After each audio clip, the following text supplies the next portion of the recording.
Good morning everyone. आज हम पढ़ने वाले हैं कंडक्शन सिस्टम। इसके पहले हमने ब्लड वेसल्स और हार्ट की एनाटॉमी एंड बेसिक इंट्रोडक्शन देख लिया है कार्डियोवैस्कुलर सिस्टम का। अगर आपने उन वीडियोस को मेरी नहीं देखा है तो आप डिस्क्रिप्शन बॉक्स से वो वीडियो देख सकते हो, वहां पे मैंने लिंक शेयर कर दिया। तो स्टार्ट करते हैं कंडक्शन सिस्टम। तो कंडक्शन सिस्टम क्या होता है कि कुछ हमारी स्पेशल कार्डियक मसल्स होती हैं, स्पेशलाइज्ड कार्डियक मसल्स, कुछ हमारी स्पेशलाइज्ड कार्डियक मसल्स होती हैं, मसल फाइबर्स, जो कि हमारा कंडक्शन सिस्टम को बनाती हैं। तो इनका क्या काम होता है कि ये कंडक्ट करते हैं एंड प्रोड्यूस करते हैं इम्पल्सेस को, प्रोड्यूस इम्पल्स। ठीक है, तो क्या है हमारा कंडक्शन सिस्टम? ये एक स्पेशलाइज्ड कार्डियक मसल फाइबर से मिलके बना हुआ होता है, जो कि क्या करता है, प्रोड्यूस करता है और कंडक्ट करता है इलेक्ट्रिकल इम्पल्सेस को, जिसके थ्रू हमारा क्या होता है, कॉन्ट्रैक्शन होता है हार्ट का।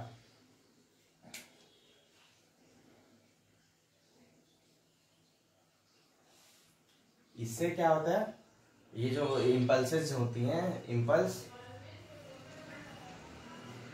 causes contraction of heart।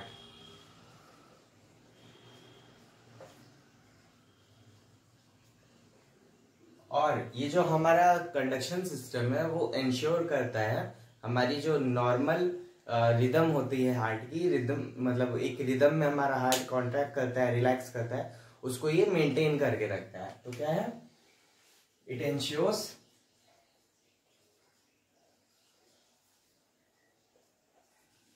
the heart beat rhythms।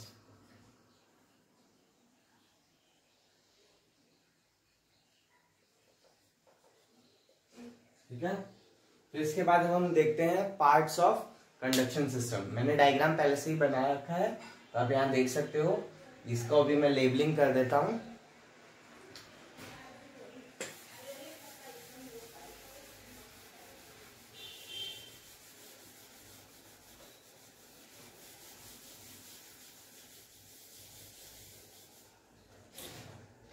तो हम पढ़ेंगे पार्ट्स ऑफ कंडक्शन सिस्टम।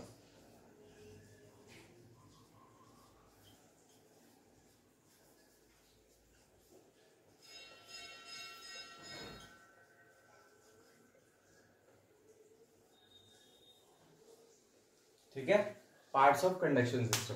तो हमारा कंडक्शन सिस्टम का जो सबसे फर्स्ट पार्ट होता है वो होता है एसए नोड। लेबलिंग कर देता हूं मैं यहाँ पे। ये है हमारा एसए नोड। फिर उसके बाद ये है हमारा एवी नोड। ये हमारा है बंडल ऑफ हिज।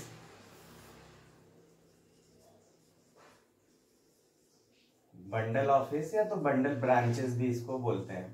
ठीक है, फिर उसके बाद ये हमारा left and right bundle branches. तो ये है हमारा लेफ्ट एंड राइट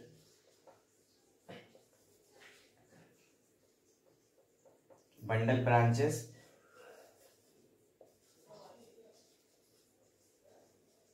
और एट द एंड हमारा ये क्या है, पुरकिंजे फाइबर्स। ये क्या है, पुरकिंजे फाइबर्स।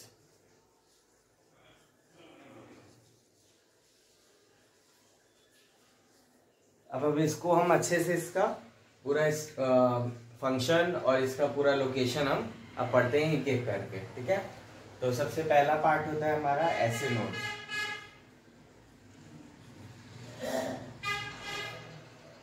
एसए नोड क्या करता है, एसए नोड का सबसे पहले तो आप फुल फॉर्म जानिए। एसए का फुल फॉर्म होता है साइनोएट्रियल,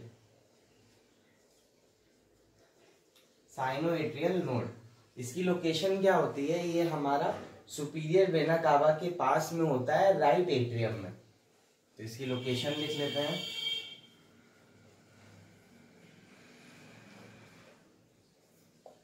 इसकी लोकेशन होती है हमारी right atrium near the opening of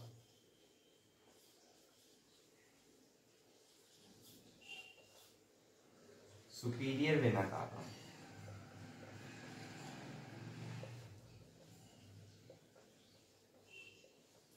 ऐसे नोड को हम नेचुरल पेसमेकर ऑफ हार्ट भी बोलते हैं। ये हमारा क्या होता है, पेसमेकर ऑफ हार्ट होता है, क्योंकि ऐसे नोड ही क्या करता है, इंपल्स को जनरेट करता है। तो इसको ये क्या है, also known as pacemaker of heart.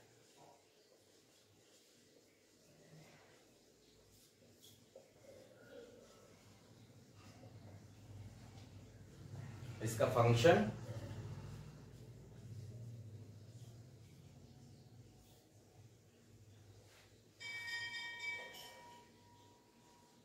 ये क्या करता है, इट इनिशिएट्स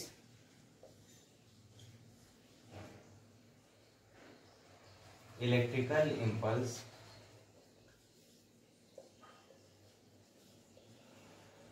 ठीक है। तो ये हम इसको क्या कहते हैं, पेसमेकर ऑफ हार्ट भी बोलते हैं, और ये क्या करता है, इलेक्ट्रिकल इंपल्स को जनरेट कराता है। ठीक है, तो इसकी ये जो ऐसे नोड है, ये इलेक्ट्रिकल इंपल्स को जनरेट कराता है, उसका रेट क्या रहता है, तो रेट होता है इसका 60 to 100 इम्पल्स पर मिनट। ठीक है, 60 to 100 इम्पल्स पर मिनट लगभग ये जनरेट कराता है, यानी कि 60 to 100 कॉन्ट्रैक्शंस ऑफ हार्ट। ठीक है, इसको कंट्रोल कौन करता है, कंट्रोल करता है ऑटोनॉमिक नर्वस सिस्टम, यानी कि सिंपैथेटिक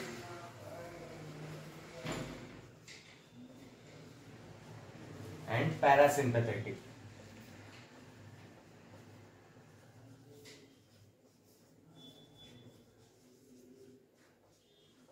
ओके, फिर अब हम इसके आगे देखते हैं एवी नोड।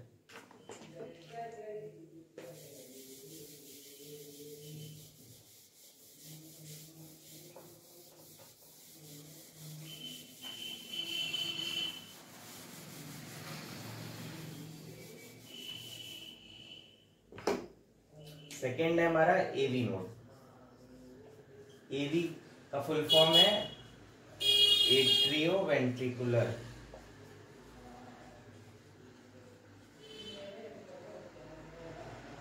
Atrioventricular node. इसकी लोकेशन क्या होती है, आप देख सकते हो डायग्राम में। ये होता है हमारा लोकेशन इसका inter atrial septum, inter atrial septum near tricuspid valve. आप यहाँ देख सकते हो एवी नोड कहाँ पे है, एट्रियल सेप्टम में हमारा ट्राइकस्पिड वॉल्व के पास में। ठीक है, तो इसकी ये लोकेशन हो गई। इसका फंक्शन क्या होता है,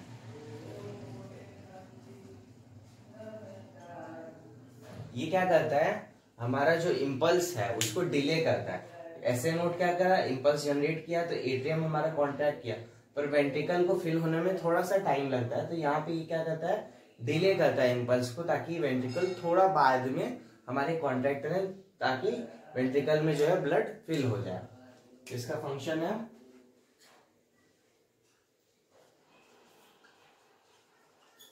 delay electrical impulse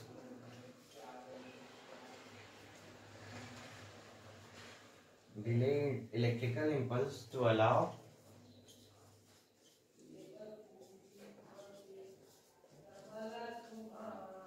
complete contraction, complete atrial contraction and filling of ventricle।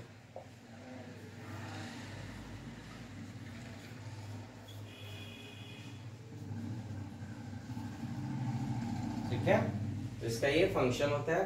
और एवी नोड का एक और फंक्शन होता है कि अगर मान लो हमारा एसए नोड डैमेज हो जाता है, वो इम्पल्स जनरेट नहीं कर पाता है, तो ये हमारा एवी नोड ये भी इम्पल्स जनरेट करने की कैपेसिटी रखता है। इसीलिए एवी नोड को हम also known as second pacemaker of heart,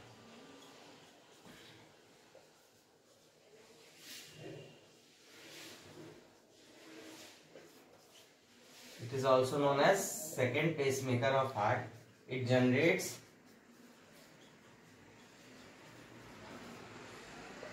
impulse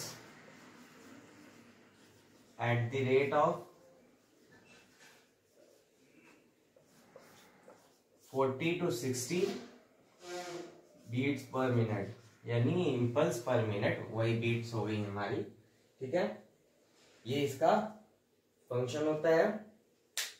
तो हमारा ये रहा एट्रियोवेंट्रिकुलर नोड। अब इसके आगे हम देखेंगे बंडल ऑफ हिज। ठीक है, इसको मैं इरेज कर देता हूं।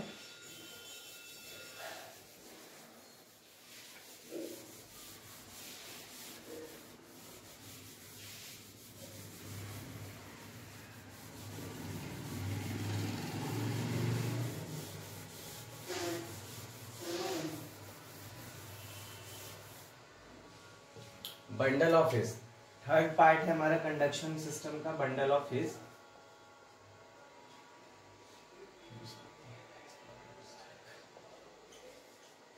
बंडल ऑफ हिज, और इसको एक और नाम से जानते हैं bundle branches.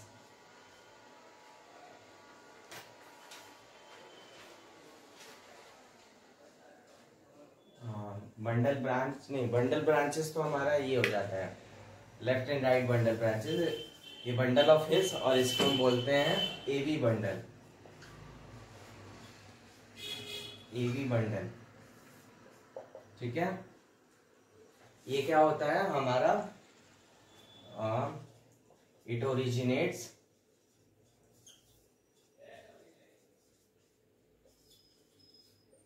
From AV node. जैसा कि आप देख सकते हो डायग्राम में, ये हमारा एवी नोड से ओरिजिनेट होता है। और इसकी लोकेशन क्या होती है, लोकेशन रहती है इंटरवेंट्रिकुलर सेप्टम। इंटरवेंट्रिकुलर, इसकी लोकेशन होती है हमारे इंटरवेंट्रिकुलर सेप्टम। आप ये देख सकते हो, ये दोनों वेंट्रिकल है, बीच में उसका सेप्टम है, वहां पे इसकी लोकेशन होती है। ठीक है, और ये क्या होता है, फिर ये आगे चल के दो ब्रांचेस में डिवाइड होता है। पहला तो ये कि इसका फंक्शन क्या हो गया, कंडक्शन ऑफ इम्पल्स। कहां से, एवी नोड से हमारे ये मंडल ब्रांचेस में कंडक्शन होता है। इसका फंक्शन है conduction of impulse from AV node to bundle branches. Bundle branches, ठीक है। तो ये हमारा एवी बंडल या बंडल ऑफ हिज होता है। ये ओरिजिनेट होता है हमारा एवी नोड से। इसकी लोकेशन रहती है इंटरवेंट्रिकुलर सेप्टम में। इसका फंक्शन है conduction of impulse from AV node to bundle branches. ठीक है, फिर इसके आगे हम देखते हैं बंडल ब्रांचेस।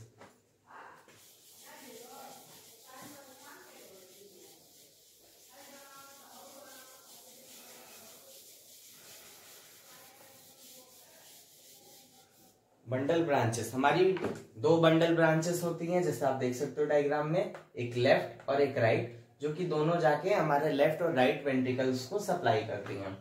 ठीक है, तो अब देखते हैं फोर्थ हमारा है बंडल ब्रांचेस।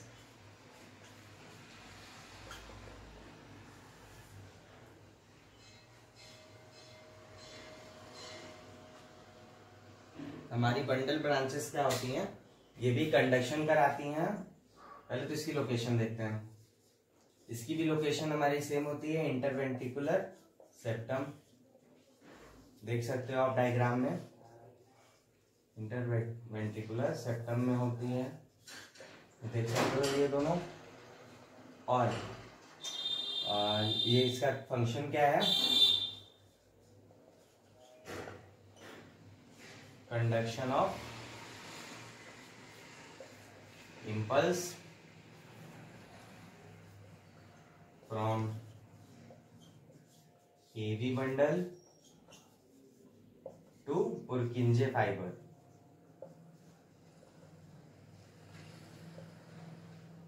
पुरकिंजे फाइबर्स,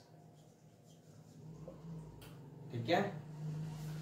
अब इसके बाद हमारा लास्ट बचता है पुरकिंजे फाइबर्स। फिफ्थ है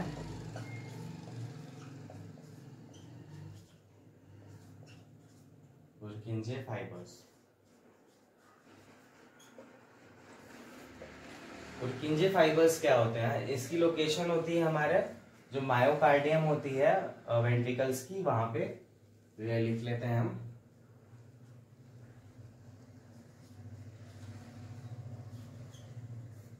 लोकेशन है हमारी मायोकार्डियम ऑफ बोथ वेंट्रिकल्स, ठीक है। इसका क्या फंक्शन है, ये क्या करता है, इम्पल्स को कंडक्ट कराता है हमारे मायोकार्डियम्स में वेंट्रिकल्स की, जिससे कि वहां पे कॉन्ट्रैक्शन होता है। इसका फंक्शन है कॉन्ट्रैक्शन ऑफ बोथ वेंट्रिकल्स, ठीक है। और इसका एक और फंक्शन होता है, हमारा दूसरा फंक्शन है कि ये जो है हमारा पुरकिंजे फाइबर्स, ये क्या करता है, ये इम्पल्स को जनरेट भी करा सकता है। तो इट जनरेट्स, अगर मान लो SA नोड AV नोड कोई वर्क नहीं कर रहा है, तो पुरकिंजे फाइबर के अंदर भी इम्पल्स जनरेटिंग कैपेसिटी होती है। इट जनरेट्स 20 to 40 इम्पल्सेस पर मिनट, ठीक है। तो ये भी जनरेट कर सकता है इम्पल्स को, अगर SA node AV node function नहीं कर रहा है तो। फिर इसके बाद अब हम देखते हैं सीक्वेंस ऑफ इम्पल्स ट्रांसमिशन या इम्पल्स ट्रांसमिशन देखते हैं हार्ट में।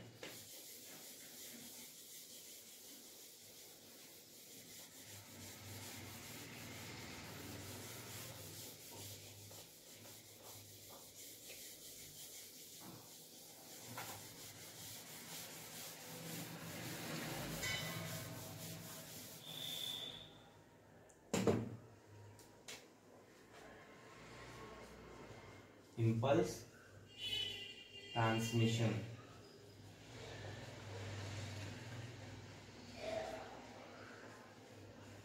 ठीक है। इम्पल्स ट्रांसमिशन अब देखते हैं हम।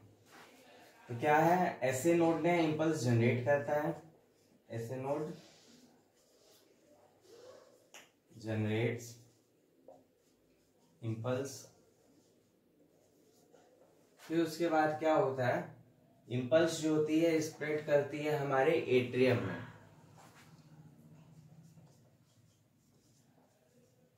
Impulse spread into atria and causes contraction। तो ये हमारे एट्रियम में पहले इम्पल्स ट्रांसमिट होती है, ऐसे नोड से इम्पल्स जनरेट हुई, ये एट्रियम में ट्रांसमिट होती है, फिर उससे क्या होता है, हमारा एट्रियल कॉन्ट्रैक्शन होता है। फिर उसके बाद impulse reaches AV bundle, sorry AV node, impulse reaches AV node. यहाँ पे क्या होता है, डिले होती है इम्पल्स थोड़ा सा, ठीक है। इम्पल्स रीच करी हमारी AV नोड पे, यहाँ पे थोड़ा सा डिले हुआ इम्पल्स का। फिर उसके बाद फिर ये इम्पल्स होती है ट्रैवल करती है हमारी बंडल ऑफ हिस के थ्रू,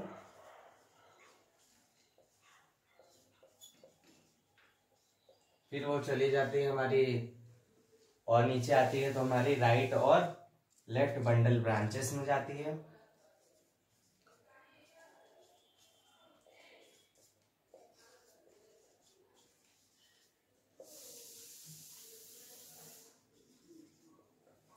ठीक है। फिर उसके बाद ये जो इम्पल्स होती है ये ब्रांचेस से होते हुए हमारे पुरकिंजे फाइबर में इंटर कर जाती है, तो यानी कि स्प्रेड थ्रू पुरकिंजे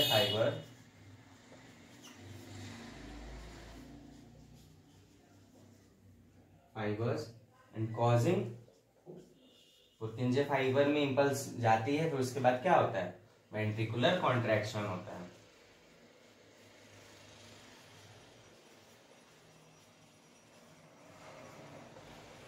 ठीक है, तो इतना हमने देखा कि कैसे कैसे इंपल्स ट्रांसमिट होती है। एक बार हम दोबारा से इसको रिवाइज कर लेते हैं कि ऐसे नोड ने क्या हुआ, ऐसे नोड ने इंपल्स जनरेट किया, फिर वो इंपल्स हमारी एट्रियम में गई, एट्रियम में ऐसे स्प्रेड हुई, वहां पे क्या हुआ, एट्रियल कॉन्ट्रैक्शन हुआ।